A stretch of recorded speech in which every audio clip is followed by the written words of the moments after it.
haleluya Tuhan Yesus. Amin, haleluya. Amin, haleluya Tuhan Yesus. Amin, amin, haleluya. Oh Tuhan Yesus. Amin, haleluya Tuhan Yesus. Amin. Terima kasih Tuhan Yesus. Engkau Allah yang luar biasa. Engkau Allah yang hidup bagi kami.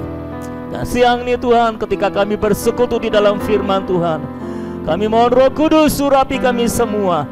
Tolong kami untuk berbicara bagi Allah, sehingga Tuhan kami semua dibangun dan kami semua terlibat di dalam pembangunan rumah Allah ini.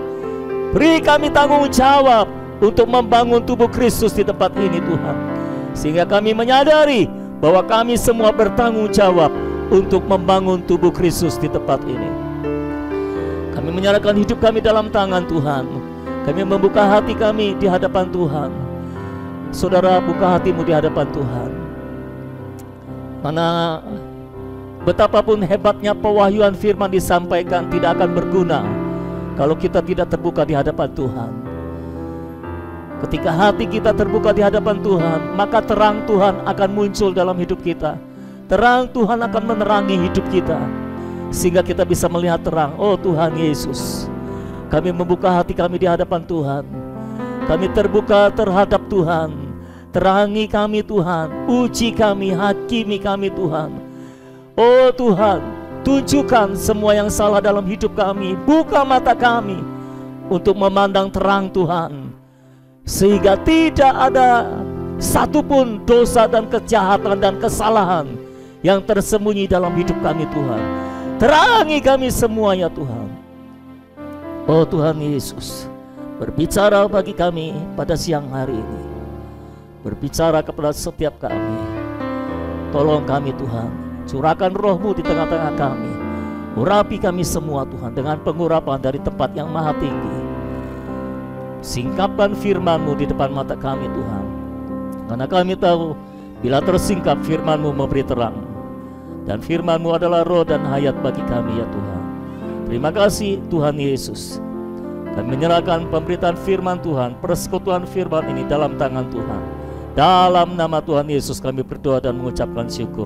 Dan semua kita yang siap bersekutu dalam firman, sama-sama kita katakan amin. Haleluya. Silakan duduk.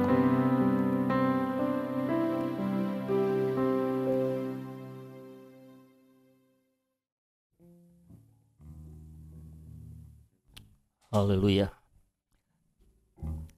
Saudara-saudara, seperti saudara ketahui, kita sudah selesai dari Matius pasal 5 sampai pasal 7 mengenai deklarasi konstitusi kerajaan surga. Dan saya harap ketika saudara punya waktu, saudara bisa mengulangi apa yang sudah disampaikan mengenai konstitusi kerajaan surga dari Matius pasal 5 sampai pasal 7.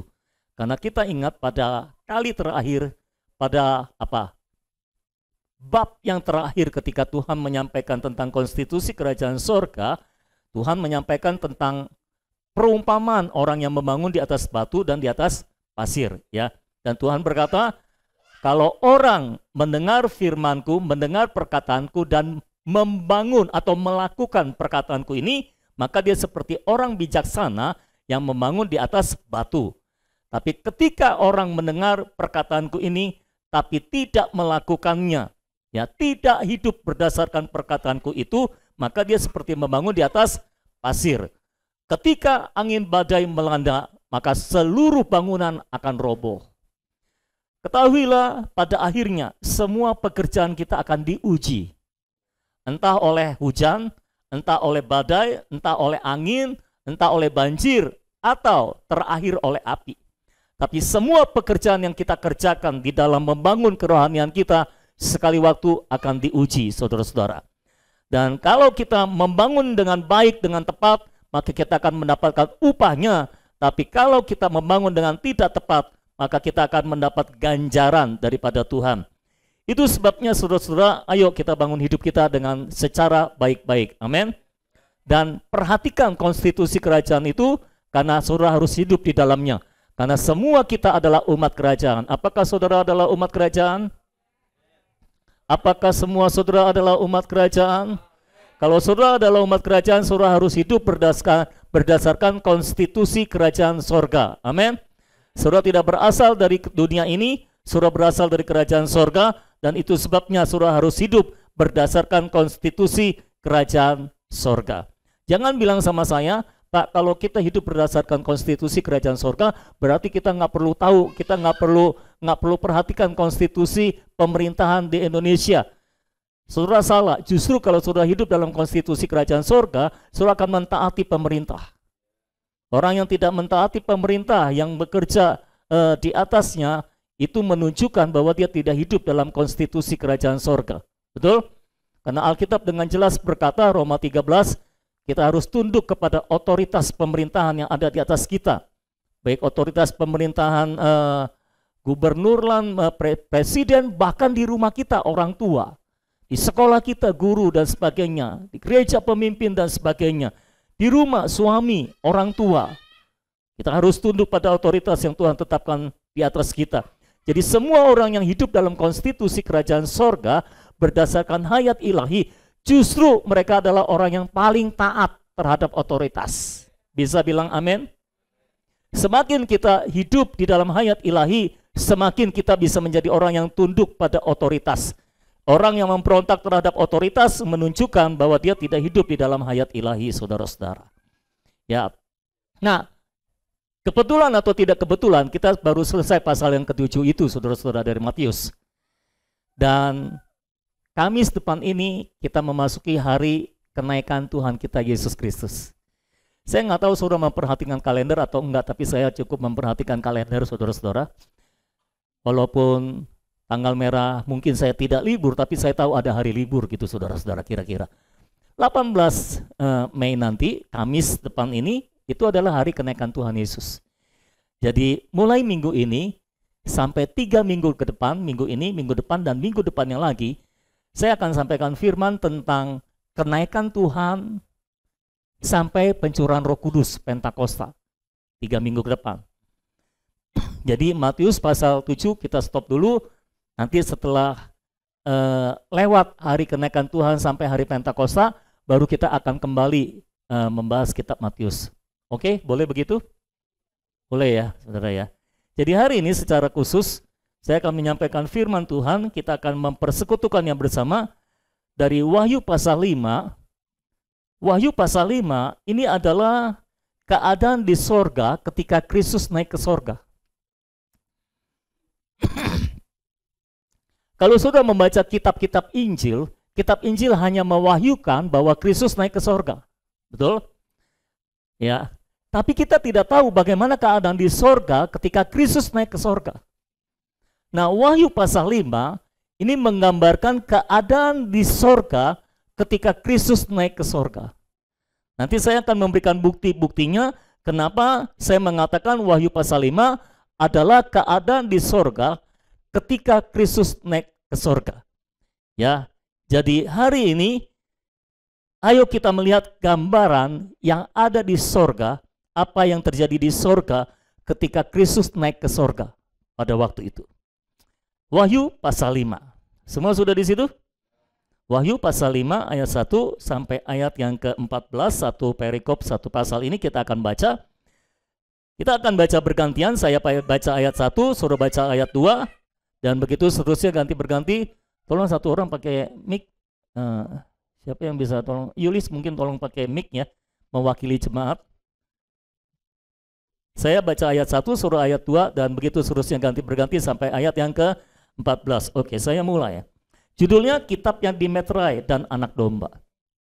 Ayat 1, maka aku melihat di tangan kanan Dia yang duduk di atas tahta itu sebuah gulungan kitab. Siapa yang duduk di atas tahta ini, saudara? Allah Bapa. Allah. Belum Tuhan Yesus. Ini Allah, Allah Bapa. Maka aku melihat di tangan kanan Dia yang duduk di atas tahta itu sebuah gulungan kitab yang ditulisi sebelah dalam dan sebelah luarnya dan dimeterai dengan 7 meterai. Oh, sebentar. Sepertinya saya harus baca sambil menjelaskan supaya jelas ya, saudara ya. Oke, saya sambil jelaskan aja, jadi nggak jadi baca gantiannya. Boleh batalkan. Jadi supaya jelas, dia yang duduk di atas tahta ini adalah Allah Bapa. Dia memegang sebuah gulungan kitab yang ditulisi sebelah dalam dan sebelah luarnya. Jadi ada gulungan kitab yang sebelah dalam dan luarnya ada tulisannya. Lalu kitab itu dimeterai dengan 7 meterai. Jadi bayangkan Allah sedang memegang gulungan kitab itu. Karena tergulung kita nggak tahu panjangnya seberapa. Ya, dan isinya adalah tulisan sebelah dalam dan luar, jadi bolak-balik ada tulisannya. Tapi kitab ini dimeterai dengan 7 meterai. Kalau dimeterai artinya ini rahasia, tersembunyi, nggak terbuka. Ya saudara-saudara, ayat 2.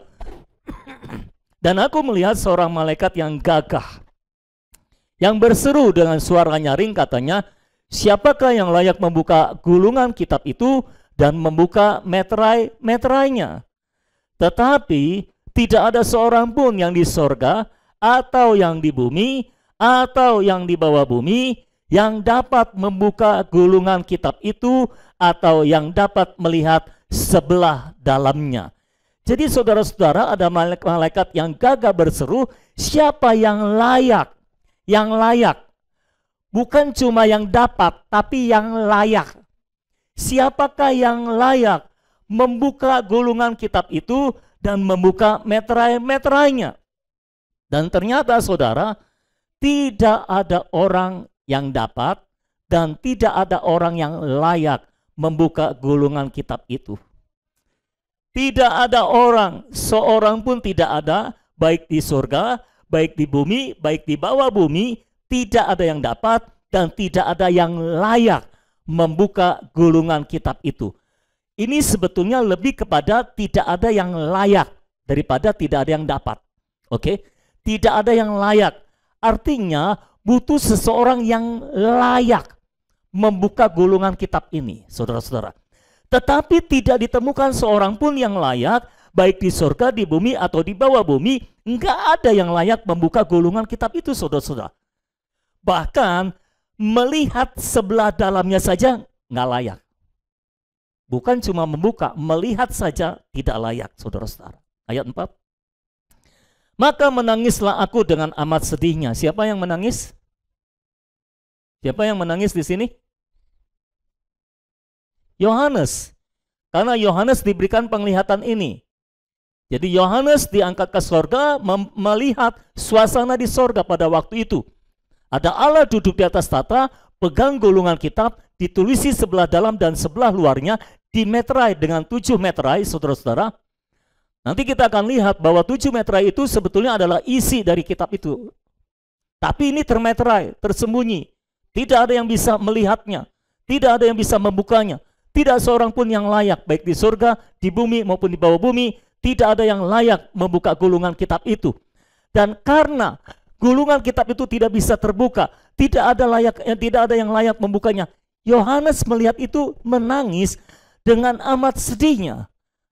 Karena tidak ada seorang pun yang dianggap layak untuk membuka gulungan kitab itu ataupun melihat sebelah dalamnya. Melihat saja tidak bisa, apalagi membuka meterainya, saudara-saudara. Yohanes menangis dengan amat sedihnya. Saya nggak tahu apakah Yohanes mengerti atau tidak mengapa dia tiba-tiba sedih. Karena melihat gulungan kitab itu nggak bisa dibuka, saudara-saudara. Terkadang ketika kita melihat sebuah peristiwa yang rohani, kita tiba-tiba merasa sedih, nggak tahu kenapa. Tapi rasanya sedih aja. Ya, berarti Yohanes merasa gulungan kitab itu sangat-sangat berharga untuk dibuka. Betul nggak, saudara? Ini kitab harus dibuka. Itu sebabnya karena tidak ditemukan seorang pun yang layak untuk membuka gulungan kitab ini, dia menangis dengan amat sedihnya. Ini harus terbuka. Seolah-olah dia bisa merasakan dalam gulungan kitab ini termaktub di dalamnya nasib seluruh bumi, termasuk nasib gereja. Itu sebabnya ketika tidak ada yang layak membuka gulungan kitab ini, dia menangis dengan amat sedihnya. Saudara-saudara, bisa menangkap sampai sejauh ini gambarannya? Bisa? Semua bisa mengikuti saya? Oke, semua ada di surga sekarang? Oke. Loh, saudara harus ikut ke surga. Ini di surga nih, saudara. Gambarannya ada di surga, oke? Lanjut, ayat yang kelima. Lalu berkatalah seorang dari tua-tua itu kepadaku, jangan engkau menangis. Sesungguhnya singa dari suku Yehuda, yaitu tunas Daud, telah menang. Amin. Sehingga ia dapat membuka gulungan kitab itu dan membuka ketujuh meteranya. Haleluya. Haleluya. Saya membayangkan saudara-saudara, ketika tidak ada seorang pun yang layak, malaikat mencari tidak ada seorang pun yang layak membuka gulungan kitab itu. Dan waktu itulah, bertepatan dengan waktu itulah, Kristus naik ke surga. Dan ketika malaikat melihat Kristus naik ke surga, malaikat melihat inilah singa dari suku Yehuda yang telah menang. Telah menang artinya dia baru mati dan bangkit dan naik ke surga. Makanya malaikat melihat inilah singa dari suku Yehuda yang telah menang. Dan karena ia telah menang, ia dapat membuka gulungan kitab itu dan membuka ketujuh meterannya. Haleluya. Jadi ketika Yohanes menangis dengan amat sedihnya, karena tidak ada seorang pun yang dapat membuka gulungan kitab itu dan melihat isinya. Yesus datang naik ke surga. Dan malaikat langsung memperkenalkan Yesus kepada Yohanes. Yohanes, jangan engkau menangis. Karena singa dari suku Yehuda telah menang. Dan karena dia telah menang, dialah yang layak membuka gulungan kitab itu dan membuka ketujuh meterannya. Haleluya. Yesus kita adalah singa dari suku Yehuda. Saudara-saudara, kalau saudara baca kitab Injil, Yesus nggak pernah diwahyukan sebagai singa dari suku Yehuda.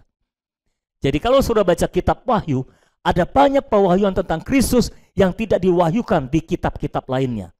Baik kitab Injil maupun kitab surat-surat kiriman. Baru di kitab Wahyu, Yesus diwahyukan sebagai singa dari suku Yehuda. Singa dari suku Yehuda sebetulnya nubuatannya diberikan dalam Kejadian pasal 50-an. Ini adalah nubuatan Yakub kepada anak-anaknya, dan secara khusus kepada suku Yehuda, dia bernubuat bahwa Yehuda itu seperti singa. Singa bicara tentang yang menerkam musuh, saudara-saudara. Yang memangsa musuh. Itu sebabnya ketika malaikat melihat Kristus yang sudah mati dan bangkit dan naik ke surga, malaikat itu langsung menunjuk kepada Yesus dan berkata kepada Yohanes, Yohanes, jangan engkau menangis. Sesungguhnya singa dari suku Yehuda, yaitu tunas Daud, dia adalah keturunan Daud, telah menang. Sehingga ia dapat membuka gulungan kitab itu dan membuka ketujuh meteranya. Kita memuji Tuhan karena Tuhan Yesus telah mati dan bangkit dan naik ke surga. Dan di dunia ini, di alam semesta ini, cuma dia satu orang yang layak membuka gulungan kitab itu dan melihat isinya dan membuka ketujuh meterannya. Haleluya. Amin, saudara. Puji Tuhan untuk Tuhan. Dan itu sebabnya Yohanes nggak perlu menangis lagi. Makanya malaikat bilang, jangan engkau menangis. Kalau Tuhan Yesus belum mati dan bangkit, mungkin Yohanes perlu menangis. Tapi karena Tuhan Yesus sudah mati dan bangkit, Yohanes nggak perlu menangis lagi. Saya nggak tahu keadaan saudara saat ini, apakah saudara lagi penuh dengan isak tangis, ratap tangis. Kalau secara kelihatannya enggak, tapi nggak tahu isi hatinya, gitu kan saudara. Tapi kalau saudara sedang penuh dengan ratap dan tangis, mungkin saudara perlu mendengar firman ini, jangan engkau menangis. Kenapa? Karena singa dari suku Yehuda telah menang. Karena Tuhan Yesus telah mati dan bangkit dan telah naik ke surga. Amin, saudara. Dan dia layak membuka gulungan kitab itu yang termeterai dengan ketujuh meterainya. Dan Yohanes berhenti menangis. Dan saya berdoa semua jemaat Tuhan hari ini juga berhenti menangis. Tidak ada yang perlu ditangisi lagi. Mengapa? Singa dari suku Yehuda sudah menang. Amin. Bilang sama-sama saya, singa dari suku Yehuda telah menang. Amin. Siapakah dia? Yesus Kristus. Dialah singa dari Yehuda. Yesus patahkan belenggu, bebaskan kita. Dia gunung batu keselamatanku. Sudah tahu nggak sih lagunya? Nggak tahu ya? Oh.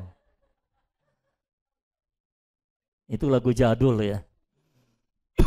Hanya orang jadul yang mengerti lagu itu. Tapi saudara perlu tahu rasanya. Kok perlu hafalin lagunya? Oke, lanjut ayat yang ke-6. Maka aku melihat di tengah-tengah tahta dan keempat makhluk itu, dan di tengah-tengah tua-tua itu berdiri seekor anak domba seperti telah disembelih, bertanduk 7 dan bermata 7. Itulah ketujuh roh Allah yang diutus ke seluruh bumi. Stop sebentar saudara-saudara. Perhatikan, malaikat menunjuk kepada Yesus dan berkata kepada Yohanes, Yohanes, jangan engkau menangis karena singa dari suku Yehuda telah menang. Dan dia layak membuka gulungan kitab itu dan membuka ketujuh meterainya. Lalu Yohanes melihat kepada Yesus, ceritanya kan begitu saudara. Ketika Yohanes melihat kepada Yesus, yang dia lihat anak domba. Bukan singa Yehuda saudara-saudara. Jadi malaikat melihat Yesus sebagai singa dari suku Yehuda, Yohanes melihat Yesus sebagai anak domba. Anak domba seperti telah disembelih, atau bisa diterjemahkan anak domba yang baru saja disembelih. Ayat ini menunjukkan bahwa ini adalah peristiwa di sorga ketika Kristus naik ke sorga. Karena dia baru saja disembelih dan baru saja menang. Dia baru mati dan bangkit dan baru naik ke sorga. Makanya Wahyu pasal 5 adalah keadaan di sorga ketika Kristus naik ke sorga. Puji Tuhan, hari ini kita naik ke sorga bersama dengan Kristus. Kita ada dalam suasana sorga itu. Amin. Haleluya. Ya. Lanjut ayat yang ke-6 tadi saya ulang. Maka aku melihat di tengah tahta dan keempat makhluk itu, dan di tengah-tengah tua-tua itu berdiri seekor anak domba seperti baru disembelih.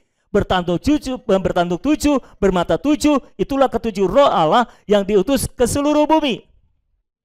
Lalu datanglah anak domba itu dan menerima gulungan kitab itu dari tangan dia yang duduk di atas tahta itu. Eng-ing-eng, musiknya kira-kira begitu saudara. Iya, eng-ing-eng itu. Jadi gulungan kitab itu yang tadinya ada di tangan Allah diserahkan kepada Kristus, sang anak domba yang baru disembelih. Amin saudara. Ini nggak main-main nih saudara. Gulungan kitab itu sangat berharga. Kalau tidak, kenapa tidak ada seorang pun yang layak membukanya? Gulungan kitab itu sangat berharga. Kalau tidak, mengapa Yohanes menangis dengan amat sedihnya? Karena tidak ada yang bisa membukanya. Tapi sekarang Yohanes sudah berhenti menangis karena ada singa dari Yehuda dan anak domba yang baru saja disembelih, yang layak membuka gulungan kitab itu dan membuka ketujuh meterainya. Saudara-saudara. Jadi perhatikan, hari ini secara khusus kita akan menyoroti tentang Kristus yang naik ke sorga. Pertama kita akan membahas nanti Kristus yang naik ke sorga adalah singa dan anak domba. Dia bukan hanya singa, tapi juga anak domba. Malaikat melihatnya sebagai singa, tapi Yohanes melihatnya sebagai anak domba. Oke, lanjut. Yang ke-8. Ketika ia mengambil gulungan kitab itu, tersungkurlah keempat makhluk dan ke-24 tua-tua itu di hadapan anak domba itu. Masing-masing memegang satu kecapi dan satu cawan emas penuh dengan kemenyan. Itulah doa orang-orang kudus. Dan mereka menyanyikan suatu nyanyian baru katanya. Nyanyian apa? Baru. Nyanyian baru artinya belum ada. Ini baru sama sekali, fresh. Nah, saya perlu beritahu juga, ini nyanyian baru terdengar di sorga, tapi sayangnya nyanyian baru ini belum pernah terdengar di bumi. Kita harap nanti tercipta. Oke.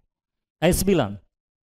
Dan mereka menyanyikan suatu nyanyian baru, katanya, Engkau layak menerima gulungan kitab itu dan membuka meterai-meterainya.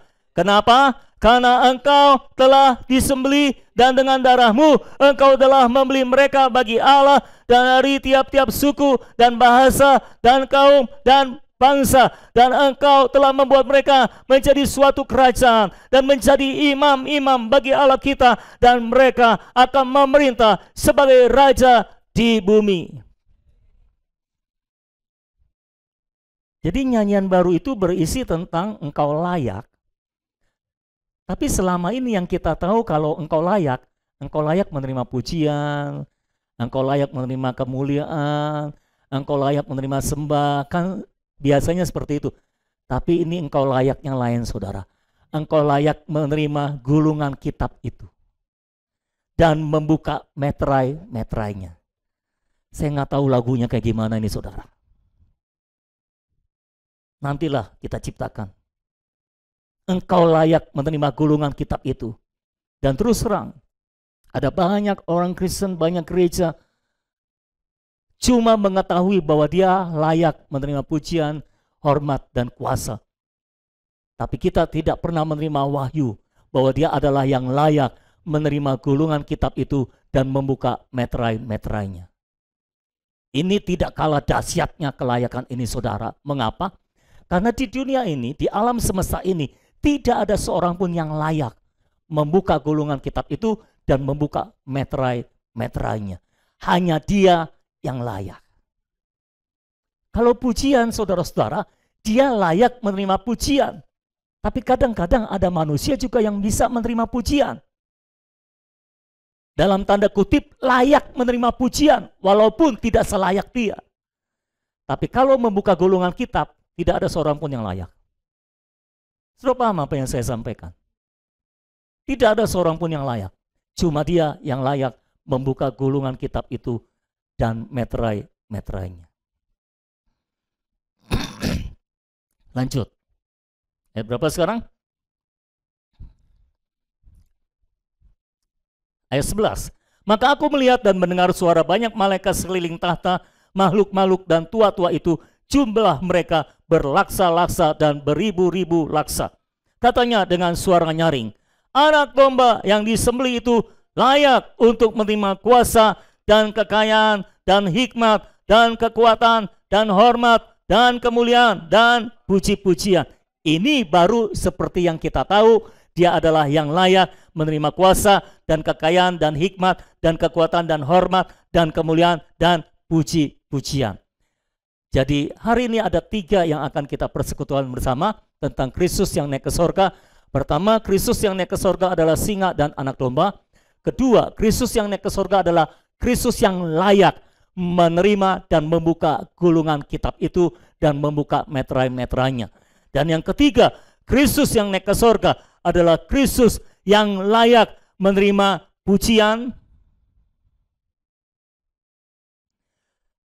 kuasa, kekayaan, hikmat, kekuatan, hormat, kemuliaan. Dia yang layak. Kita lanjut dulu ayat 13 dan 14. Dan aku mendengar semua makhluk yang di sorga dan yang di bumi dan yang di bawah bumi dan yang di laut dan semua yang ada di dalamnya berkata, jadi semua yang di alam semesta, semua makhluk, bagi dia yang duduk di atas tahta dan bagi anak domba adalah puji-pujian dan hormat dan kemuliaan dan kuasa sampai selama-lamanya. Dan keempat makhluk itu dan kita semua berkata, Amin. Dan tua-tua itu jatuh tersungkur dan menyembah. Haleluya, saudara-saudara. Ayo kita persekutukan bersama-sama. Yang pertama, Kristus naik ke sorga adalah singa dan anak domba. Seperti tadi saya sudah katakan, malaikat melihat Kristus sebagai singa dari suku Yehuda yang telah menang. Tapi Yohanes melihat Kristus sebagai anak domba yang baru saja disembelih. Ya, saudara-saudara. Jadi sebetulnya dia itu singa atau anak domba? Kan pertanyaannya gitu saudara. Dia betul-betul singa dan dia betul-betul anak domba. Jadi baik malaikat maupun Yohanes bukan salah lihat. Tapi memang Kristus itu adalah singa yang telah menang dan anak domba yang baru saja disembelih. Dua-duanya benar saudara-saudara. Sebagai singa dari suku Yehuda, Kristus mengalahkan iblis, musuh Allah yang memberontak kepada Allah, dan sebagai anak domba yang menebus, dia telah menghapus dosa manusia yang telah jatuh. Jadi mengapa Kristus harus menjadi singa dan anak domba? Karena manusia punya dua masalah. Pertama masalah dosa, kedua masalah iblis. Anak domba yang telah disembelih menyelesaikan masalah dosa. Singa yang telah menang menyelesaikan iblis, menaklukkan iblis. Jadi dua penghalang hidup kita, dosa dan iblis, sudah ditaklukkan oleh Kristus Yesus. Makanya dia adalah singa dan anak domba. Sebagai singa, dia adalah yang mengalahkan musuh, yang menghancurkan musuh. Dan sebagai anak domba, dia adalah pribadi yang menebus kita dari segala dosa. Manusia jatuh dalam dosa dan telah ditebus. Amin saudara-saudara. Sebagai singa, dia adalah laskar yang melawan musuh. Dan sebagai anak domba, dia adalah penebus kita. Dia berperang untuk menebus kita. Amin. Nah sekarang dia sudah mengalahkan musuh. Dia telah merampungkan penebusan untuk kita. Amin. Jadi terhadap musuh dia adalah singa. Terhadap kita dia adalah anak domba. Sebab itu dia adalah singa dan anak domba. Dia betul-betul singa, dia betul-betul anak domba saudara-saudara.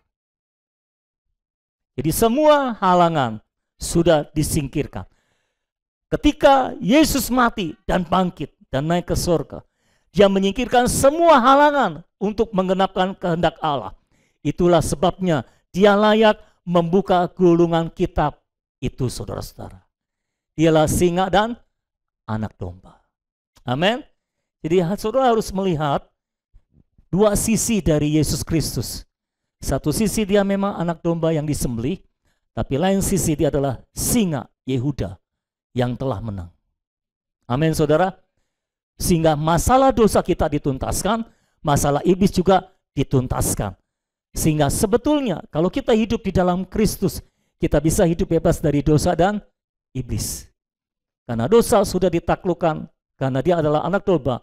Iblis juga sudah dikalahkan karena dia adalah singa dari Yehuda. Saudara bisa terima itu? Saudara menangkap itu? Oh haleluya. Kalau saudara menangkap ini, saudara akan hidup secara berkemenangan. Tidak ada yang bisa menghalangi saudara untuk bertumbuh secara rohani. Tidak ada yang bisa menghalangi saudara untuk hidup di dalam hayat ilahi. Karena dia telah menang. Dia adalah singa dari suku Yehuda yang telah menang. Iblis sudah dikalahkan. Jangan selalu mengeluh, aduh, iblis menganiayaku, iblis mencobai aku, iblis sudah dikalahkan. Jadi pandang dia sebagai singa yang sudah mengalahkan iblis, pandang dia sebagai anak domba yang sudah mengalahkan dosa. Amin saudara-saudara.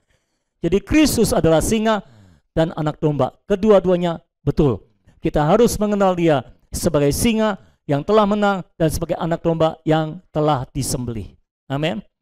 Yang kedua, Kristus yang naik ke surga adalah layak membuka gulungan kitab dan ketujuh meterainya. Seperti kita telah baca tadi, saudara-saudara, di alam semesta ini, selain Kristus, singa yang telah menang dan anak domba yang telah menebus itu, tidak ada satupun yang layak membuka gulungan kitab itu. Hanya dia yang layak membuka dan merampungkannya. Nah mungkin kita akan bahas sebentar sebelum saudara penasaran, gulungan kitab itu apa sih gitu kan saudara ya. Isinya apa sih gitu kan. Kenapa begitu berharga sampai tidak ada seorang pun yang layak membuka gulungan kitab itu selain Yesus yang telah mati, bangkit dan naik ke surga. Kenapa Yohanes harus menangis dengan amat sedih ketika gulungan kitab itu tidak bisa dilihat isinya? Kenapa Yohanes sangat ingin melihat isinya, sangat ingin tahu isinya? Mengapa begitu berharga saudara-saudara? Apakah isi gulungan kitab itu? Saudara-saudara, seperti kita tahu tadi dikatakan kitab itu dimeterai dengan 7 meterai. Betul? Dan 7 meterai itu sebetulnya adalah isi dari kitab itu. Karena kalau saudara baca di Wahyu pasal yang ke-6, pasal selanjutnya, coba kita ke pasal selanjutnya sebentar, ngintip sebentar pasal yang ke-6. Cuma ngintip doang sih, nggak masuk. Wahyu 6, judulnya apa? Wahyu pasal 6, judulnya apa? Saudara ada Alkitab nggak sih? Judulnya apa? Oh, nungguin muncul di TV kali ya. Di TV nggak ada judulnya. Wahyu pasal 6 judulnya adalah ke-6 meterai pertama dibuka. Jadi dibuka 6 dulu, yang ke-7 terakhir dibuka. Kenapa yang ke-7 ini paling pelik, paling rumit? Karena di dalam meterai yang ke-7 isinya adalah 7 sangkakala. Nanti saudara baca sendiri di rumah ya. Nggak yakin sih. Jadi meterai ke-7 secara khusus akan dibuka karena isinya berisi 7 sangkakala. Meterai itu bicara tentang yang tersembunyi, kalau sangkakala itu yang terbuka. Dan 7 sangkakala juga, di sangkakala yang ke-7, ini isinya 7 cawan. Jadi 7 meterai, 7 sangkakala, 7 meterai, di meterai yang ke-7 ada 7 sangkakala, 7 sangkakala di meterai ke-7 ada 7 cawan. Nanti sudah pelajari sendiri di Wahyu ya. 7 meterai, 7 sangkakala, 7 cawan. Kayak gitu. Tapi saya hanya mau menunjukkan bahwa di pasal 6, anak domba itu membuka meterainya satu demi satu. Satu demi satu. Dan setiap meterai adalah tulisan di dalamnya, saudara-saudara. Coba kita ngintip sebentar ayat 1. Ayat 1. Maka aku melihat anak domba itu membuka yang pertama dari ke-7 meterai itu. Nah, kalau dimusikin eng-eng lagi nih saudara. Dan aku mendengar yang pertama dari keempat makhluk itu berkata dengan suara bagaikan bunyi guru, mari. Dan aku melihat sesungguhnya ada seekor kuda putih dan orang yang menungganginya memegang sebuah panah dan kepadanya dikaruniakan sebuah mahkota, lalu ia maju sebagai pemenang untuk merebut kemenangan. Jadi meterai yang pertama ketika dibuka, ada seekor kuda putih, saudara-saudara. Dan orang yang menungganginya memegang sebuah panah dan kepadanya dikaruniakan sebuah mahkota, lalu ia maju sebagai pemenang untuk merebut kemenangan. Selanjutnya kalau saudara lihat, di meterai kedua ada kuda lain, kuda merah padam dan sebagainya. Singkat cerita supaya cepat, gulungan kitab yang di meterai dengan ke-7 meterai ini sebetulnya adalah, isinya adalah seluruh rencana kekal Allah. Dan dari meterai ke-1 ketika dibuka, ini bicara semua peristiwa setelah kenaikan Yesus. Semua peristiwa yang terjadi setelah kenaikan Yesus. Jadi meterai 1 dibuka, meterai kedua dibuka, meterai ketiga dibuka. Itu adalah semua yang akan terjadi setelah kenaikan Yesus. Ya, seperti misalnya kuda putih, itu adalah bicara tentang pemberitaan Injil sebetulnya. Setelah kenaikan Yesus terjadi pemberitaan Injil kemana-mana dan sebagainya. Seperti gitu contohnya. Nanti kalau ada waktu, kapan-kapan kita akan membahasnya. Kalau ada waktu, kalau Tuhan Yesus belum datang. Ya saudara-saudara.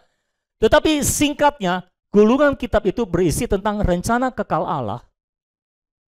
Itu sebabnya ketika meterai 1 dibuka dan sampai meterai ke-7, itu semua isinya adalah peristiwa yang akan terjadi setelah kenaikan Yesus sampai kekal. Semua termaktub di dalamnya nasib gereja, nasib bumi, sampai kekal. Nasib antikris, nasib iblis, nasib orang percaya, nasib orang yang tidak percaya, nasib orang yang percaya tapi abal-abal, maksudnya orang percaya tapi tidak sungguh-sungguh, nasib orang percaya yang sungguh-sungguh, semua ada di situ, di dalam gulungan kitab itu. Itulah yang menyebabkan mengapa Yohanes menangis dengan amat sedihnya. Karena kalau gulungan kitab itu tidak terbuka, kalau rahasia itu tidak disingkapkan, maka rencana kekal Allah tidak bisa dirampungkan, saudara-saudara. Itu sebabnya perlu ada seorang yang layak membuka penyingkapan rahasia tentang ekonomi Allah sampai kekal, dan bukan hanya menyingkapkannya, tapi merampungkannya. Kristuslah yang layak untuk membuka gulungan kitab itu dan merampungkannya semuanya. Itu sebabnya semua penghalang untuk merampungkan ekonomi kekal Allah sudah dihancurkan, yaitu dosa dan iblis. Jadi tidak ada alasan untuk ekonomi kekal Allah tidak bisa dirampungkan. Semua bisa dirampungkan. Itu sebabnya saudara-saudara, nasib gereja sudah tertulis dalam Alkitab. Inilah yang Yesus katakan di Yohanes 14, roh yang di dalam kamu akan memberitahu kamu tentang masa depan. Kitab Yohanes ditulis oleh Yohanes yang sama. Yang di dalam kitab Wahyu ini. Yohanes murid Yesus, bukan Yohanes Pembaptis. Oke? Ya. Yohanes diberitahu oleh Roh Kudus mengenai masa depan dan dia tulis dalam kitab Wahyu. Semua hal yang akan terjadi sudah tertulis dalam Alkitab. Sudah tertulis dalam Alkitab. Nasib kekal saudara sudah tertulis dalam Alkitab. Pada akhirnya gereja akan rampung menjadi Yerusalem baru. Itu sudah tertulis semua dalam Alkitab. Dan apa yang tertulis dalam gulungan kitab itu yang dibuka oleh Tuhan Yesus dan ditulis oleh Yohanes di dalam kitab Wahyu, karena disuruh menulisnya, semuanya pasti terjadi. Tidak ada satupun yang tidak akan terjadi.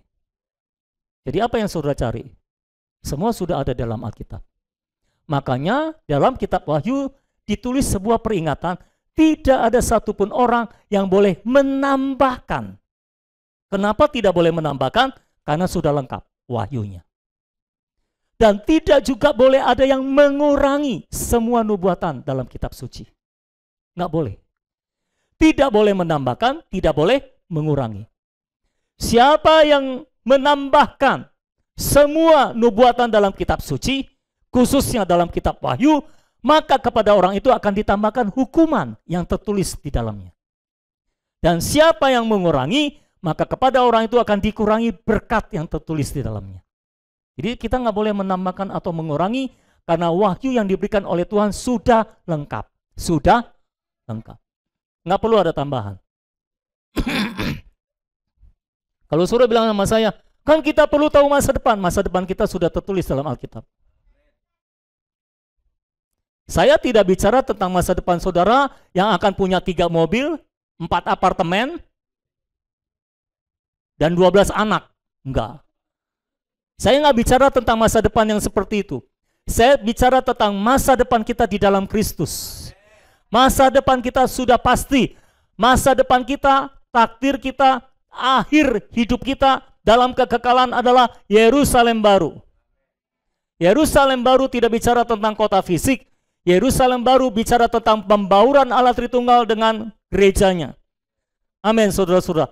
Pembauran antara mempelai pria dengan mempelai wanita. Itulah Yerusalem baru.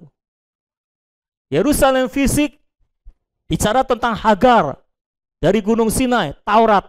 Tapi Yerusalem baru, Yerusalem sorgawi bicara tentang gereja yang akan rampung dalam Yerusalem baru. Di sanalah kemuliaan Allah akan begitu luar biasa sehingga kita tidak butuh PLN. Sekarang PLN kita masih butuhkan. Tapi Yerusalem baru nggak butuh lampu. Karena anak domba jadi lampunya. Haleluya. Kita nggak butuh lampu di sana, saudara-saudara. Kemuliaan Tuhan begitu bersinar sehingga begitu terang cahayanya dan kita tidak butuh PLN. Kita tidak butuh lampu. Amin. Makanya ada orang yang bilang, oh di surga kita nggak perlu bayar listrik. Betul juga sih. Nggak perlu pikirin bayar listrik. Betul juga, karena anak domba itu jadi lampunya, saudara-saudara. Ini luar biasa. Gulungan kitab itu hanya Yesus yang layak membukanya dan menyingkapkannya. Dan sudah disingkapkan dan ditulis oleh Yohanes di dalam kitab Wahyu. Kalau seandainya Yesus Kristus tidak mati, bangkit dan naik ke sorga, kita tidak akan punya kitab Wahyu, saudara-saudara. Tapi karena Yesus adalah singa yang telah menang dan anak domba yang telah menebus, maka dia layak membuka gulungan kitab itu. Dan ketika dibuka, Yohanes diperlihatkan semuanya dan disuruh menulisnya. Dia tulis dalam kitab Wahyu, sehingga pada akhirnya kita tidak buta lagi mengenai semua kejadian yang akan terjadi. Semua kita jelas apa yang akan terjadi. Saya nggak tahu kapan, tapi mungkin sekali waktu kita akan bisa bersekutukan tentang akhir zaman, saudara-saudara. Supaya kita mengerti. Tapi secara sekilas, gambaran keseluruhannya seringkali saya sudah sampaikan kepada saudara. Ya, gambarannya jelas. Dan semua tergantung pada apakah kita menikmati Kristus atau tidak. Semua yang suka menikmati Kristus selama hidup di dunia ini, saudara-saudara, mereka akan menerima upah. Upahnya apa? Menikmati Kristus dalam kelimpahan yang lebih lagi. Sampai maksimal di dalam kerajaan 1000 tahun. Dan mereka yang tidak suka menikmati Kristus pada hari-hari ini, karena mereka diberikan kesempatan untuk menikmati Kristus, tapi mereka tidak mau menikmati Kristus, maka dalam kerajaan 1000 tahun mereka akan dikarantina, didisiplin, diberikan ganjaran, sampai muncul keinginan dalam hidup mereka untuk menikmati Kristus. Dan setelah mereka lulus dari situ, baru mereka bisa masuk dalam Yerusalem baru, di mana semua orang yang telah menerima Yesus Kristus sebagai Tuhan dan Juru Selamatnya akan menikmati Kristus secara maksimal di dalam Yerusalem baru. Menikmati Kristus secara maksimal, limpah, luar biasa. Jadi jangan takut kalau saudara sudah terima Yesus sebagai Tuhan dan Juru Selamat saudara, saudara pasti akan mencapai Yerusalem baru. Nggak ada yang ngegantung lah, jangan takut. Semua nggak ada yang nyangkut, pasti mencapai Yerusalem baru. Hanya permasalahannya, saudara nanti melewati pendisiplinan atau tidak. Selama 1000 tahun, kalau selama di dunia ini sudah jadi orang Kristen yang sungguh-sungguh menikmati Tuhan, maka dalam kerajaan 1000 tahun, saudara akan menikmati Tuhan dengan sangat berlimpah, dan saudara akan memerintah bersama dengan Kristus dalam kerajaan 1000 tahun. Ini yang saya ngomongin, ini yang akan benar-benar terjadi. Ini bukan dongeng, bro. Ini serius. Ini yang akan terjadi, ini akan kita alami. Saudara percaya atau tidak percaya, itu akan tetap terjadi. Oh, saya lupa menyisipkan satu hal yang penting. Jadi saudara yang sungguh-sungguh dalam kekristenan saudara pada hari ini, setiap hari makan Tuhan, setiap hari menikmati Tuhan sebagai makanan, setiap hari menikmati Tuhan sebagai makanan, maka saudara akan menjadi yang sulung dari pengangkatan. Saudara akan menjadi pemenang. Saudara hidup dalam konstitusi kerajaan sorga, hidup dalam hayat ilahi, melawan kemerosotan gereja, maka saudara adalah orang Kristen pemenang yang akan diangkat lebih dulu oleh Tuhan. Diangkat ke sorga langsung. Setelah itu tidak ada lagi yang diangkat ke sorga. Hanya anak laki-laki yang diangkat ke tahta Allah. Selebihnya diangkatnya cuma ke angkasa.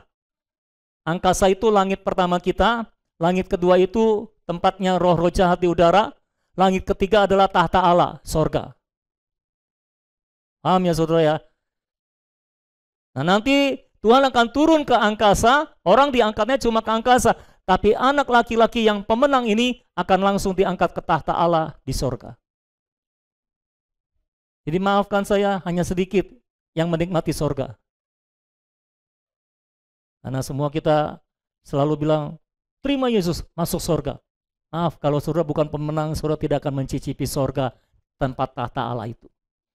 Tapi nanti kita pun tidak akan di sorga, kita akan turun bersama dengan Kristus mengalahkan antikristus. Dan kita akan memerintah di bumi selama kerajaan 1000 tahun. Nah saudara yang tidak diangkat, maafkan saya harus memberikan kabar buruk buat saudara. Saudara akan masuk masa kesengsaraan yang besar 3,5 tahun. Kalau buat saya, lebih baik saya memilih untuk diangkat duluan. Jadi saya tidak perlu masuk masa kesengsaraan yang besar selama 3,5 tahun. di situ antikris akan berkuasa. Dan antikris ini akan punya kuasa yang besar dan banyak pengikutnya. Dan dia akan melawan, menganiaya, dan membunuh semua orang yang tidak mau menyembah dia. Jadi kalau orang Kristen tidak mau menyembah dia, pasti mati martir.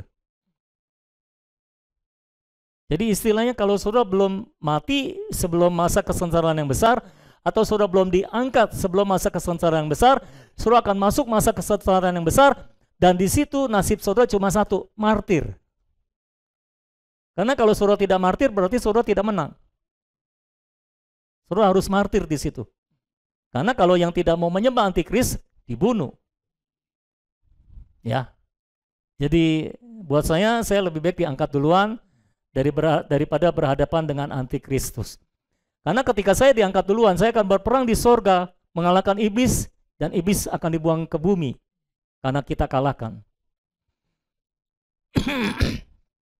Jadi saya akan memilih berperang di sorga, berperang di angkasa untuk mengalahkan iblis.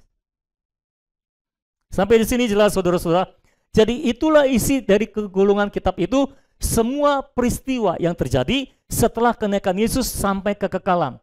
Sampai Yerusalem baru, sampai langit dan bumi yang baru, semua tertulis di dalamnya. Jadi masa depan kita sudah jelas. Semua kejadian sudah ditulis dalam Alkitab. Tinggal saudara percaya atau tidak percaya. Tapi catatannya adalah, saudara mau percaya, saudara tidak percaya, itu tetap akan terjadi. Itu masalahnya. Jadi kalau saudara tidak percaya, nanti saudara akan menikmati hasilnya. Dan bagi saudara-saudara, kalau ada di antara saudara yang belum lahir baru, belum menerima Yesus sebagai Tuhan dan Juru Selamat saudara, belum lahir dari benih Allah, maka saudara nasibnya adalah kematian kekal. Dalam lautan api bersama iblis, antikris, dan para pengikutnya, itu masuk dalam kematian kekal. Di dalam lautan api, itu nasib terakhir orang yang tidak percaya. Dan nasib terakhir orang yang percaya adalah Yerusalem baru. Di mana Yerusalem baru akan menjadi pusat pemerintahan dari langit dan bumi yang baru. Jadi nanti langit dan bumi yang lama ini akan berlalu, saudara. Akan lenyap, digantikan dengan langit dan bumi yang baru. Nah, di dalam bumi yang baru nggak ada laut di situ. Jadi kalau mau berenang sekarang lah. Nanti nggak ada laut di bumi yang baru. Karena laut itu lambang penghukuman. Jadi nanti tidak ada laut. Suruh baca di dalam kitab Wahyu. Nanti baca kitab Wahyu ya. Kok ketawa sih? Ya. Kalau suruh mau terbantu, suruh bisa baca Alkitab Pemulihan. Catatan kakinya mungkin cukup membantu. Ya. Lalu mengapa Kristus layak? Itu karena dia telah disembelih dengan darahnya. Tadi kita sudah baca itu. Dia telah membeli orang-orang tebusan bagi Allah dari tiap suku, bahasa, kaum, dan bangsa. Ia juga telah membuat orang-orang yang telah ditebusnya itu menjadi kerajaan imam. Dan orang-orang itu akan memerintah sebagai raja di bumi. Jadi nanti kita semua akan memerintah sebagai raja-raja di bumi. Dalam kerajaan 1000 tahun, umat pemenang akan memerintah bersama dengan Kristus sebagai raja-raja di bumi. Dalam langit dan bumi yang baru, semua orang yang telah lahir baru akan memerintah sebagai raja di bumi. Jadi kita akan menjadi raja-raja bersama dengan Kristus memerintah di bumi. Amin, saudara-saudara. Saudara kayaknya nggak senang memerintah di bumi gitu. Orang lompat kayak gitu. Aku akan memerintah di bumi.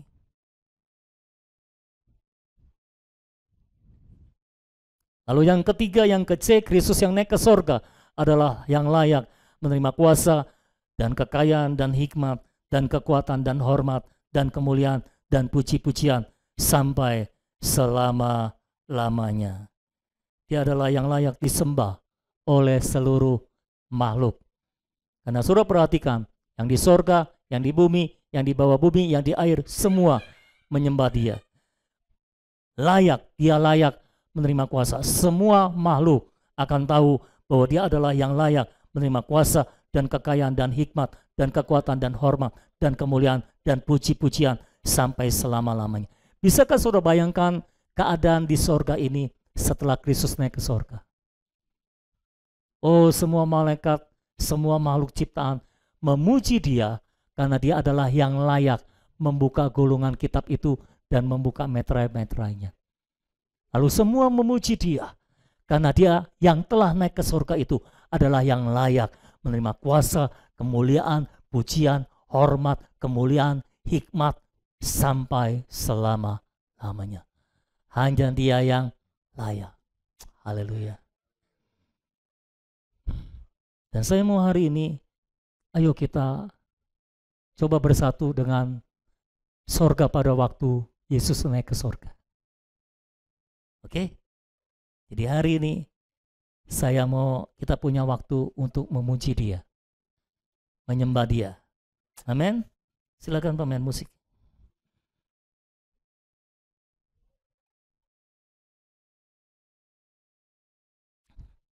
Mari kita bangkit berdiri, nyanyikan lagu itu. Bagi Allah yang mulia, yang bertahta di kerajaan sorga. Bagi anak domba, Yesus Kristus Tuhan, Engkau layak disembah. Haleluya. Bagi Allah yang mulia, yang bertahta di kerajaan sorga. Bagi anak domba, Yesus Kristus Tuhan, Engkau layak disembah. Mari datang kepadanya, sujud di hadapan tanya. Mari puji Dia, Raja Maha Kuasa, Engkau layak disembah. Haleluya, haleluya, haleluya. Terpujilah nama-Mu, segala puji dan hormat, kemuliaan dan kuasa bagi Dia selama-lamanya. Oke, saudara-saudara, agak kerendahan kayaknya. Tadi ngetesnya pagi-pagi suaranya belum naik. Kalau sudah khotbah suaranya naik sendiri, saudara. Ini bisa naik 2 rasanya ini. Bisa naik 2, saudara? Bagi Allah, ini sudah naik 2. Satu dulu aja ya. Mau 1 atau langsung 2, saudara? Tadi kerendahannya banyak nggak? Hah? Banyak ya? Yulis banyak nggak kerendahannya? Enggak. Oh, Yulis minta 1 aja dulu. Bagi Allah yang mulia, yang bertahta di kerajaan sorga. Bagi anak domba, Yesus Kristus Tuhan, Engkau layak disembah. Mari datang kepadanya, sujud di hadapan tanya. Amin. Mari puji Dia, Raja Maha Kuasa, Engkau layak disembah. Haleluya, haleluya, haleluya. Terpujilah nama, segala puji, puji dan hormat, kemuliaan dan kuasa bagi Dia selama-lamanya. Haleluya, haleluya, haleluya. Amin. Terpujilah nama, segala puji,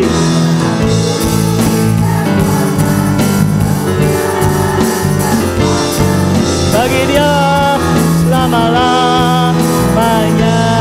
Dari awal, bagi Allah yang mulia, bagi Engkau yang mulia ya Tuhan, yang bertahta di kerajaan kerajaan surga. Amin. Dan bagi anak domba, Yesus Kristus Tuhan, Engkau layak disembah. Amin, amin, amin.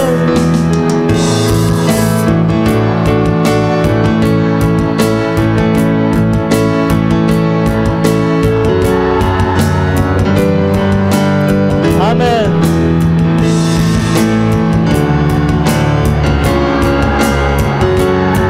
Engkau layak disembah. Oh, haleluya. Haleluya. Amin, amin, amin. Dan nama segala puji. Amin, amin.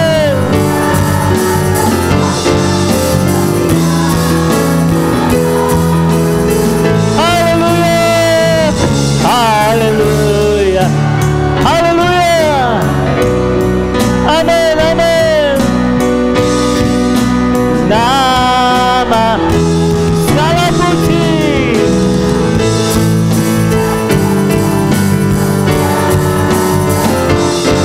Bagi Dia selama-lama. Haleluya. Haleluya. Haleluya. Terpuji dan nama segala puji. Amin, amin, amin. Oh, haleluya. Semua naikkan pujian. Haleluya. Haleluya. Haleluya.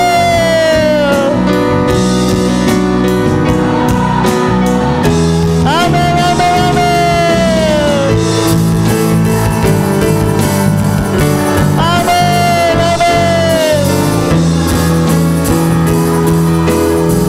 Haleluya. Haleluya. Amin. Amin. Namamu, oh, segala puji dan hormat, kemuliaan dan kuasa bagi Dia selama-lamanya. Haleluya. Amin, amin.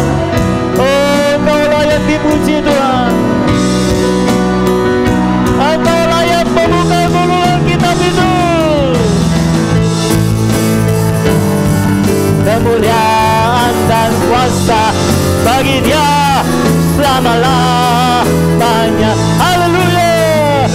Haleluya. Haleluya. Haleluya. Puji Dia, sembah Dia. Segala puji dan hormat.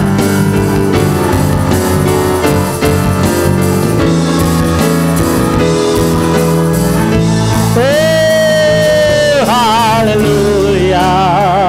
Haleluya. Amin, amin.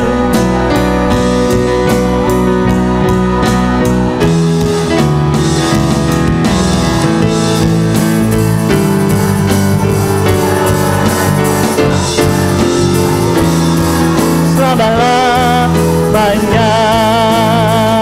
Oh, haleluya. Haleluya.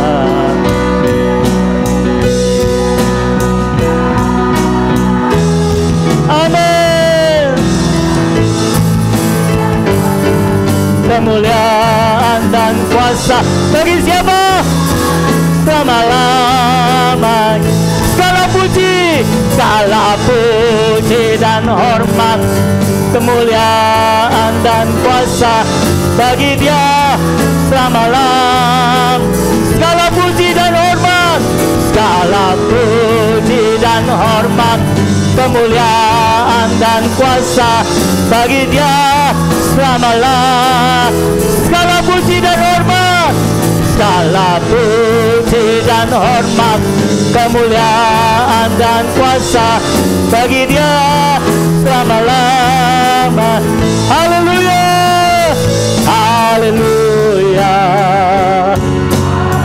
Amin, amin, amin.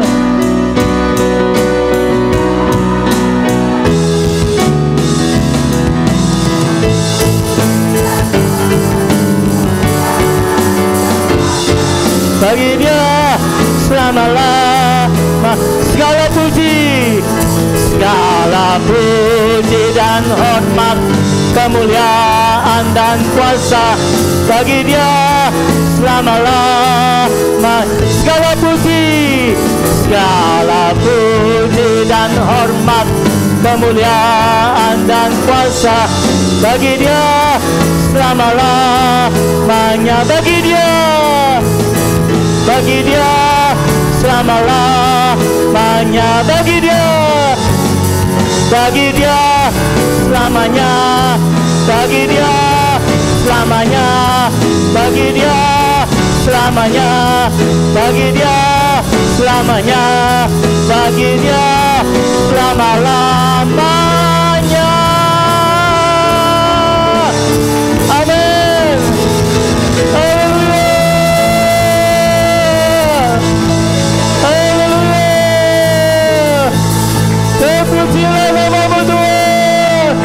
Mari berikan pujianmu, naikkan pujianmu kepada Dia, naikkan pujianmu kepada Dia. Terima kasih Tuhan, Engkau layak, Engkau yang layak, Engkau yang layak, Engkau layak membuka buluan kitab, Engkau layak membuka meterainya, Engkau layak Tuhan.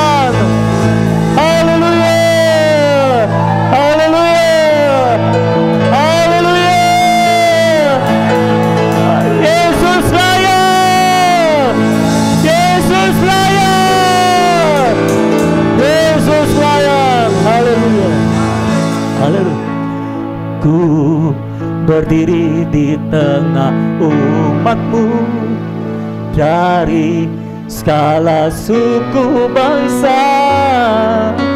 Kami umat-Mu yang telah ditebus dan telah diselamatkan. Tiada kata layak untuk berikan, tiada kata untuk memuji-Mu, tapi ku kan bersorak segenap hati dan kekuatanku. Haleluya, haleluya bagi anak domba. Haleluya, haleluya, caranya meneguhkan setiap lidah, suku bangsa, semua makhluk dan pulau. Berikan glory, berikan hormat, beri pujian bagi anak domba. Amin. Berdiri di tengah umat-Mu dari salah suku bangsa. Kami umat-Mu yang telah ditebus dan telah diselamatkan. Tiada kata layak untuk berikan, tiada kata untuk memuji-Mu, tapi bersorak segenap hati dan kekuatanku. Haleluya, haleluya, haleluya bagi anak domba. Haleluya, haleluya, caranya meneguhkan setiap lidah, suku bangsa, semua makhluk dan pulau. Berikan glory, berikan hormat, beri pujian bagi anak domba. Haleluya, haleluya, haleluya, haleluya bagi anak domba. Amin, amin. Haleluya, haleluya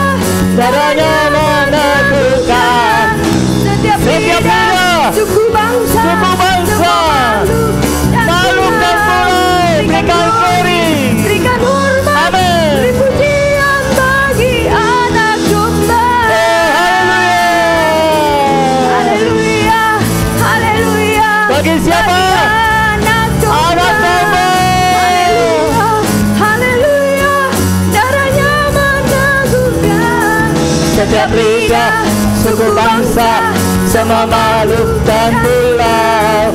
Berikan glory, berikan hormat, beri pujian bagi anak domba. Semua, haleluya, haleluya, Haleluya bagi anak domba. Haleluya, haleluya, caranya meneguhkan. amin, amin, amin. Setiap lidah, suku bangsa, semua makhluk dan pulau. Berikan glory, berikan hormat, beri pujian bagi anak domba. Lagi katakan, haleluya, Haleluya, bagi anak domba.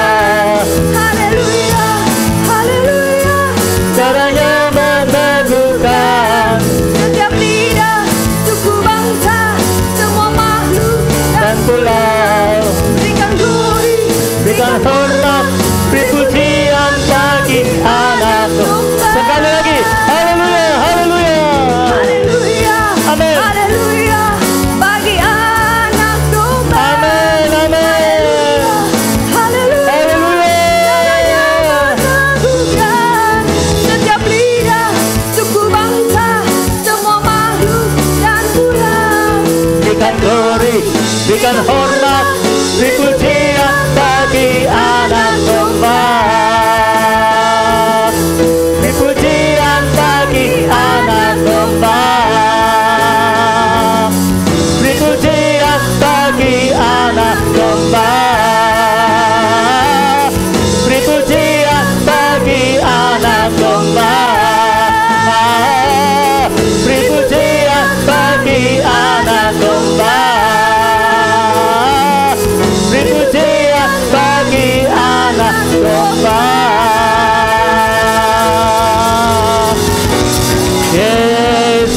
Yesuslah Sang Raja. Amin. Amin. Amin. Mulia, mulia bagi anak domba. Amin, Tuhan Yesus. Mulia, mulia bagi anak domba. Sebab Engkau mulia dan layak dipuji, yang duduk di tahta dan yang akan memerintah selamanya atas semua yang di bumi. Mulia, mulia.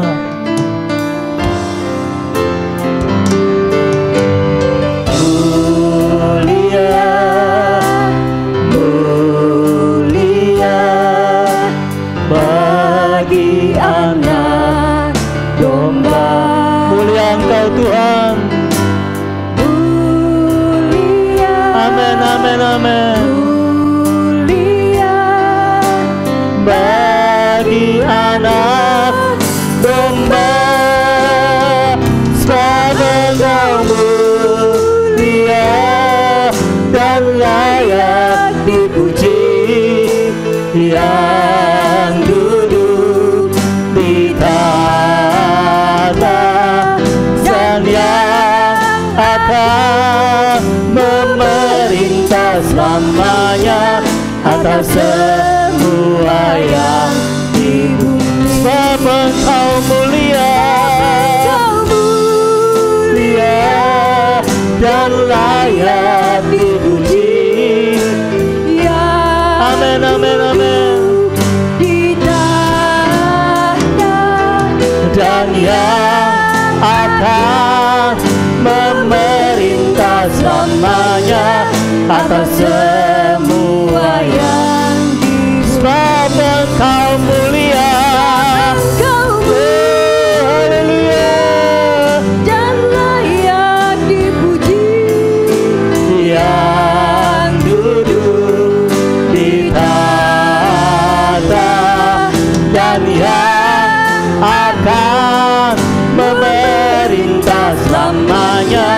atas semua yang di bumi, atas semua yang di bumi, atas semua yang di bumi. Sekali lagi katakan, atas semua yang di bumi. Amin, amin, amin, amin. Ku beri kemuliaan dan hormat, ku angkat suara pujian, ku agungkan namamu. Ku beri kemuliaan dan hormat, ku angkat suara pujian, ku agungkan namamu. Sebab kau besar, perbuatanmu ajaib, tiada seperti engkau, tiada seperti engkau. Sebab kau besar, perbuatanmu ajaib, tiada seperti engkau, tiada seperti engkau. Beri kemuliaan kepadanya. Beri kemuliaan. Oh, kami beri kemuliaan. Ku angkat suara pujian, ku agungkan namamu. Ku beri kemuliaan dan hormat, ku angkat suara pujian, ku agungkan namamu. Semua katakan, besar perbuatanmu ajaib, tiada seperti engkau, tiada seperti engkau. Sebab kau besar, perbuatanmu ajaib, tiada seperti engkau, tiada seperti engkau. Sebab kau besar, perbuatanmu ajaib, tiada seperti engkau, tiada seperti engkau. Sebab kau besar, perbuatanmu ajaib. Amin, amin, amin, amin, amin. Lagi, sebab kau besar,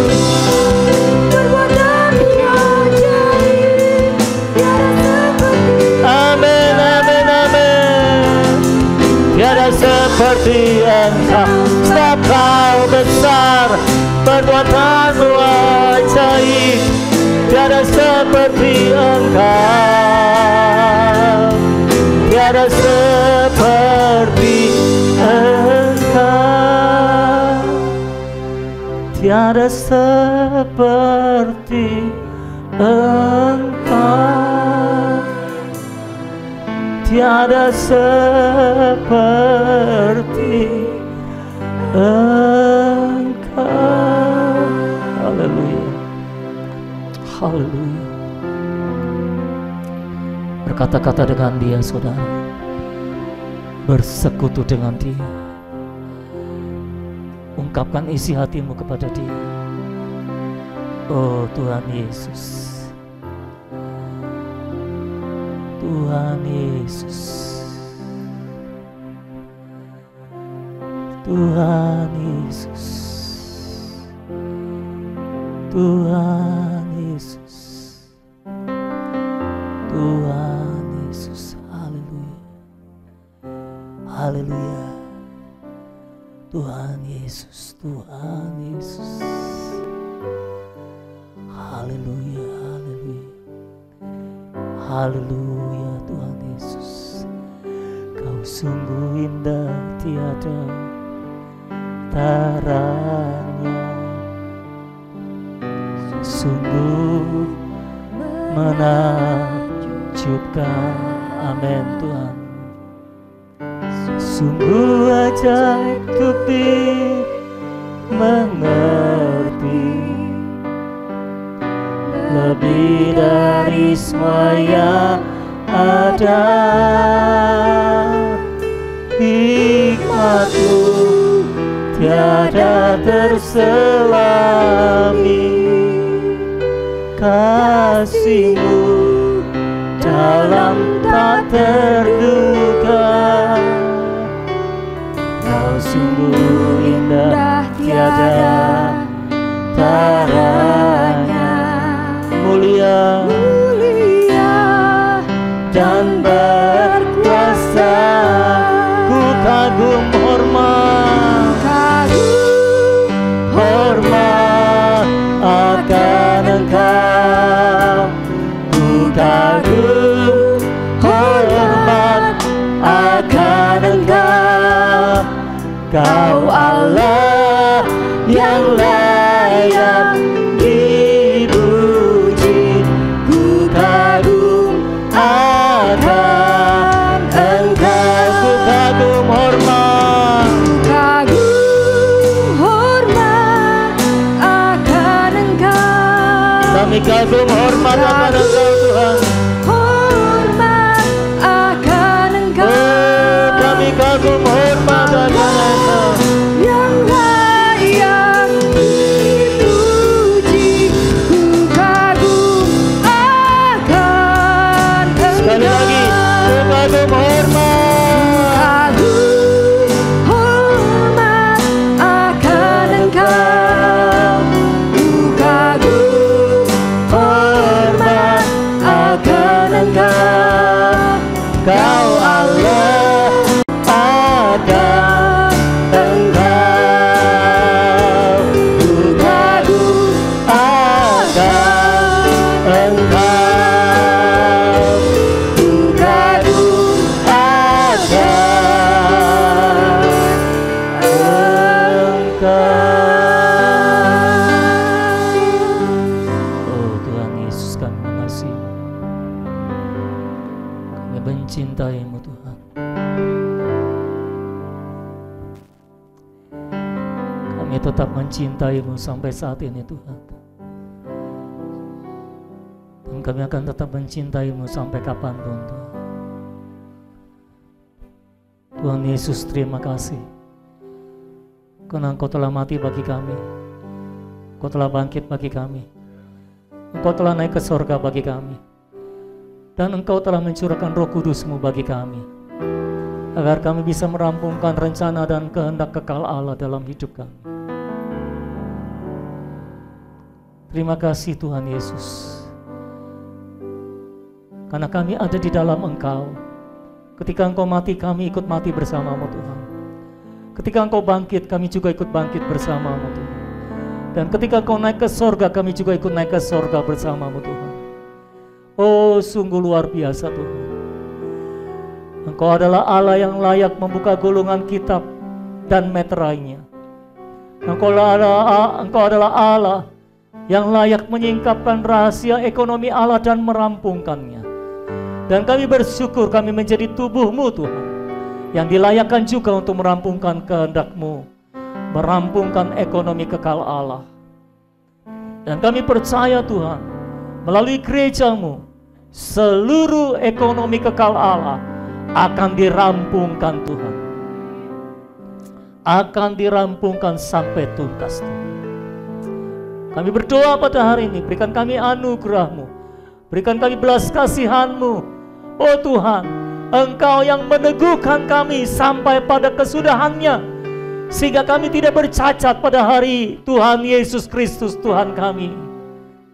Tuhan Yesus, Engkau yang akan meneguhkan kami sampai pada kesudahannya. Bapa, secara khusus hamba berdoa untuk setiap jemaat Tuhan di tempat ini. Bangkitkan setiap kami Tuhan menjadi orang Kristen pemenang. Bangkitkan setiap kami menjadi orang Kristen yang hidup di dalam roh. Bangkitkan setiap kami menjadi orang Kristen yang hidup dalam hayat ilahi. Bangkitkan kami menjadi orang Kristen yang hidup dalam konstitusi kerajaan sorga. Bangkitkan kami menjadi umat kerajaan yang tepat Tuhan. Dan bangkitkan gerejamu di tempat ini Tuhan, menjadi tubuh Kristus yang akan menggenapkan seluruh perampungan ekonomi kekal Allah. Ini hidup kami Tuhan, pakai hidup kami. Kami serahkan semuanya dalam tangan-Mu. Dan Kau sendiri akan bekerja, bergerak di dalam kami, bergerak melalui kami Tuhan, sehingga seluruh rencana kekal Allah digenapi dalam hidup kami. Terima kasih buat firman-Mu. Terima kasih karena Engkau sudah membawa kami ke sorga bersama dengan Engkau, dan kami menikmati suasana sorga, dan kami akan terus mempertahankan kedudukan kami di sorga bersama Engkau Tuhan. Sekalipun kami ada di bumi, tapi secara posisi kami ada di sorga bersama-Mu Tuhan. Terima kasih Tuhan, bekerja di dalam kami, bekerja melalui kami. Bapa, meteraikan setiap firman-Mu di dalam hidup kami. Biarlah kemenangan Kristus itu terus bergelora dalam hidup kami. Biarlah kami mengenal Kristus sebagai singa dan anak domba. Singa yang telah menaklukkan iblis, dan anak domba yang telah menebus kami dari segala dosa. Sehingga kami dibebaskan dari semua halangan untuk hidup di dalam Engkau. Terima kasih Tuhan. Berkatilah seluruh umat-Mu. Dan berkatilah Tuhan umat-Mu yang tidak hadir pada hari ini juga. Dan tolong mereka supaya mereka menerima pewahyuan yang sama dengan kami Tuhan, terang yang sama dengan kami. Terima kasih Tuhan, Kau sertai kami ketika kami pulang. Berkat anugerah-Mu, damai sejahtera Allah Bapa dalam Tuhan Yesus Kristus, kasih karunia-Mu Tuhan dalam persekutuan Roh Kudus, terus menyertai kami semua Tuhan, sampai seluruh rencana Allah digenapi dalam hidup kami. Terima kasih Tuhan, dalam nama Tuhan Yesus kami berdoa, kami mengucapkan syukur. Dan semua kita yang telah bersatu bersama dengan Kristus di dalam sorga, mari sama-sama kita katakan amin. Puji Tuhan, haleluya, haleluya, haleluya. Pulanglah dengan pemahaman bahwa Kristus telah menang. Kita tidak perlu menangis lagi. Amin. Puji Tuhan. Tuhan memberkati saudara. Selamat siang semuanya.